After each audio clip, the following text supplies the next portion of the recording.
See? Documenting it. I see that. For the attorneys. Brian Pritt's here with Paul Heyman as he gets up for WrestleMania 29. You were going to be a busy guy at WrestleMania this year. It was last year you weren't even a part of WrestleMania. Now you're going to be with Brock Lesnar and CM Punk. Well, I was a part of it. I watched the show on a pirated video stream, and this year I get to manage 2 of the 3 main events at WrestleMania. It's pretty incredible. With my it's very credible actually, because I'm with 2 of my best friends in the world in my home market. So it's pretty easy for me. Yeah. Life is very good. Are you surprised you're back working with WWE? Because I mean, you had a great run here for a while, part of the creative team on Air Character and everything, and then you were gone, and people were always wondering, are you ever going to come back? I never thought I'd be back. I never thought I'd be back, and certainly not in this position. No. Am I surprised? Beyond shocked. What was it that attracted to you to it? Like when they talked to you, was there hesitation on your behalf to saying, you know what, I'm not sure if it's something I want to be a part of? Brock Lesnar came back and they put a microphone in his hand, and he does not like to talk to people because Brock Lesnar doesn't like human beings. And once they put a microphone in his hand, he called me up and he said, cut a deal and get back in there because I'm not going to do that again. Talk about Brock a little bit. I think there's such a different element to him. When you hear that music, when you see him, there's just something that you don't see the rest of WWE. Why do you think that has stood out so much? Because Brock Lesnar is a violent man who lives in a violent society, and he wears that straight out. Brock is a conqueror. I mean, you know, if the apocalypse happens tomorrow, Brock Lesnar will be our ruler. Absolutely. How could he not be? Look at the man. He's superhuman. You know, I mean, he's 6'3", he's 295 pounds. He runs the 100-yard dash and the quarter-mile in Olympic qualifying time. I mean, he's the only man in history to hold the NCAA Division I Heavyweight Championship, the UFC Heavyweight Championship, the WWE Heavyweight Championship. This is the beast, and he will rule. Were you ever surprised when he made the decision to come back to WWE after leaving UFC? Blown away by it. Could not believe Brock would come back. And once he did come back, could not believe that he would get me to come back with him. Do you think he's enjoying his time here? Because he signed a new contract. Absolutely, he's enjoying his time here. If Brock Lesnar wasn't enjoying his time here, he wouldn't be here. Yeah.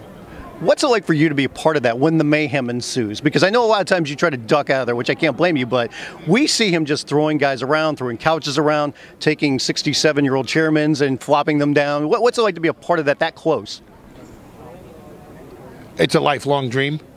I get to work with my buddy. I get to live vicariously through him. Brock Lesnar does things that I could never physically do in my entire life. So I get to live through my buddy vicariously. It's when he does it, we're doing it together.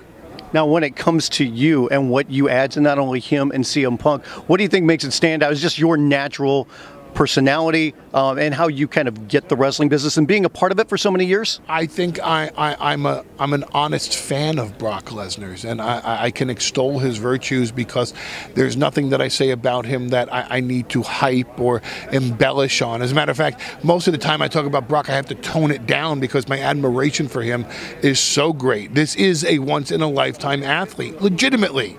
I don't need to say, ladies and gentlemen, my guy's the biggest, baddest dude in the land, and he's a once-in-a-lifetime athlete. He is the biggest, baddest dude in the land. He is a once-in-a-lifetime athlete, and I get to stand there next to my buddy and just praise him for how much I respect and admire him. It's the easiest gig in the world. Are you surprised this is the match he's having at WrestleMania? Because for the longest time, there's been people talking about him against Undertaker, him against Rock. Not to say that those won't happen at some point. I don't think the right match for Brock at this year's WrestleMania would be the Undertaker because Brock wouldn't care about beating the streak. Right. Brock is a beast, and beating someone into retirement is more of his style. CM Punk, on the other hand, is obsessed and driven and ambitious to be known and respected as the best in the world. And part of being the best in the world is not only holding the WWE title for the longest consecutive title reign of the past 25 years, but doing things like breaking the Undertaker streak. That's something that is more fitting for CM Punk to be involved in than Brock Lesnar. How different do you feel you are when you are representing Brock and representing CM Punk, or is there any difference? Two totally different personas, two totally different jobs, two totally different needs. I feel a need for CM Punk just to have a support staff, just to be there with my friend. Just CM Punk is an island unto himself, and he's a man against the world, and I know what that's like. So he's standing there with really the only person that he can trust, his true confidant. That's why we never really gave me a label. He's not my client. I'm not his manager or his agent or his strategist. I'm all encompassing. I'm his friend when I'm out there. Brock Lesnar, on the other hand, doesn't want to be the best in the world. He wants to be a beast, and he doesn't want to talk to people, and therefore he got himself his own personal Jew. And that's what I am in life. I'm CM Punk's friend, and I'm Brock Lesnar's Jew. Describe the differences between the two of them and how they are driven when it comes to their goals and what they want to do with their careers. CM Punk wants to devote 24/7, 365 days a year to this industry. CM Punk wants this industry to be his wife and his mistress and his family. This is what he wants to do. He wants to do nothing else in life. CM Punk wants to think about this business 24/7. This is what he does. He wants to go down in history as the best that there ever was. Brock Lesnar wants to be left alone. Brock Lesnar wants to be a beast. He wants to get paid the most amount of money for the fewest number of fights. He wants to come in, do his thing, and go home to his family and just have human beings stay far away from him. I have the best, and I have the beast. What are your thoughts about the build-up when it comes to CM Punk against The Undertaker? There's been some people that have had some blowback against that, saying maybe you've gone a little bit too far, maybe the company's gone a little bit too far in incorporating Paul Bearer into it. I don't think we've gone far enough. Nobody's thrown us off the air yet. They're not leading CNN Anderson Cooper 360 with "Tonight on WWE, Raw went too far." We'll be examining this on Keeping Them Honest.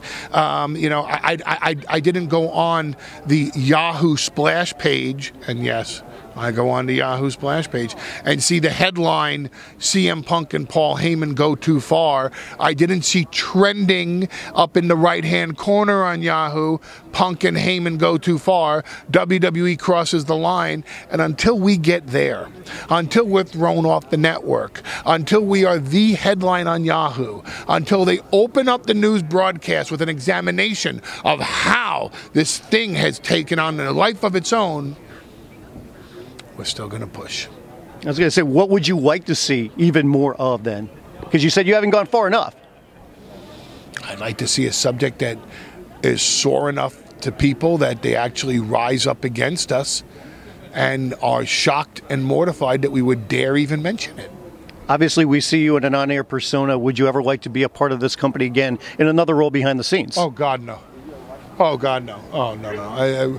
I got to work hand in hand with Vince McMahon, and it became the story of Icarus flying too close to the sun. Mm-hmm. And the sun doesn't want Icarus flying towards it, and Icarus doesn't want to fly towards the sun. If they gave Icarus back his wings, I would fly towards Jupiter now. I had my fill as a writer in this company. I don't think they would want me back as a writer in this company. I think I've lasted this long in the past year because I'm not a writer in this company. How is your relationship with Triple H then? Wonderful. We never see each other. Is it safe to say... And that's why I'm tolerated. Is it safe to say that as long as Brock Lesnar is a part of the company, that you will probably be here as well?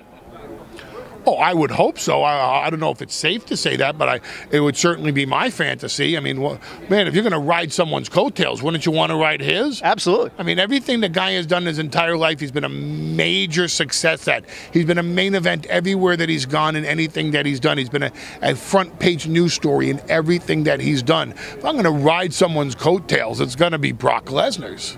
Last thing, with me being an out-of-towner coming into your city, where's a good deli I should go to? Katz's. Yeah. Houston Street. Send a salami to... Oh, I knocked over my camera. Send a salami to your boy in the Army. That's Katz's Delicatessen. Okay. That's the joint. Why would you want to go anywhere else? That's why I'm asking you. This is your city. You asked me because I'm Jewish. No, this is your city. You go to a Jew. You say, notice he didn't say, "Hey, where'd I get a good pizza?" You know what I'm saying? Okay, where's a good steakhouse I should go to then? See, a steakhouse. See, you know what I'm saying? See, you know he's going to ask me about Chinese food because No. eat Chinese food, right? I said Chinese early in the week. I'm not going to do that again. Who'd you say it to? Was it a Jew? No, I did not. No. I had it at home. I mean, just a local place there, not here in the city. Not in New York. Well, this is just for the record. Jersey's not New York City. Well, but I mean, that's where we go. You go right through the Holland Tunnel. Right. You pick up Canal. Yeah. You go on Houston Street. Okay. You go to Katz's. I like that. Oh, it's awesome. The best. We'll take you up on it. Knoblauch. It's a garlic sausage. Ooh. See, you got to be Jewish to See, I like that. It's wonderful. Maybe you should come with us and show us around. After WrestleMania. I'm on my WrestleMania diet right now. Okay.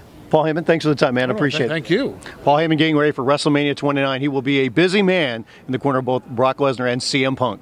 Say goodnight, Gracie. Good night, Gracie.